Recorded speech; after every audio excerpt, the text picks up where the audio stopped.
মনত আছেনে তোমাৰ চিৰিয়াৰ সেই 3 বছৰীয়া ল'ৰাজনৰ কথা? বোমাত আঘাতপ্ৰাপ্ত শৰীৰলৈ মৰাৰ আগতে যে কৈছিল, মই ভগৱানক সকলো কৈ দিম। তেওঁ হয়তো ভগৱানক সকলো কৈ দিছে। হয়তো কৈ দিছে আমাৰ পৈশাচিকতাৰ কথা, আমাৰ লোভৰ কথা, আমাৰ অসভ্যতাৰ কথা, আমাৰ নিৰ্যাতনৰ কথা। আমি হাজাৰ হাজাৰ মানুহ মাৰিলো। আমি ইজনে সিজনক ধ্বংস কৰিবলৈ মাৰণাস্ত্ৰ বনাইছো লক্ষ্য কৰি। মানুহৰ মাজত বিভেদ বঢ়াবলৈ বনালো নানান গোপন অস্ত্ৰ। তেওঁ হয়তো ভগৱানক সকলো কৈ দিছে।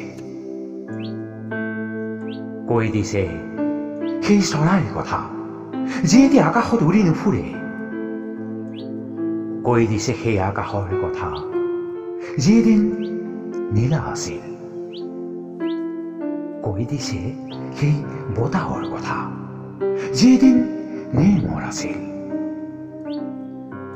কৈ দিছে সেই পৃথিৱীৰ কথা, যি এদিন সকলোৰে আছিল।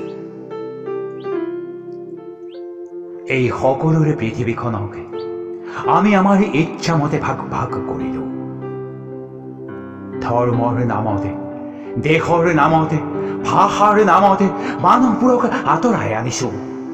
ছালৰ ৰঙেৰে, গণতন্ত্ৰৰ নামেৰে কাটি টুকুৰা টুকুৰ কৰিছো আমাক। সাগৰৰ পাৰত পৰি থকা আয়ালান কুৰ্তি, কাটাতালত ধৰি থকা ফেলানি, হয়তো সকলো কৈ দিছে ভগৱানক। ভগৱানে এতিয়া তেওঁৰ পৃথিৱীখন ঘূৰাই বিচাৰিছে। তেওঁ হয়তো শুনিছে সকলো অভিযোগ। তেওঁ হয়তো শুনিছে প্ৰকৃতিৰ আৰ্তনাদ।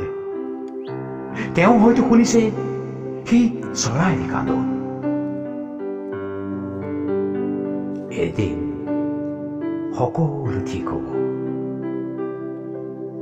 কিন্তু আমি কি সঁচাকৈয়ে মানুহ হ'ম? মই ভগৱানক সকলো কৈ দিম।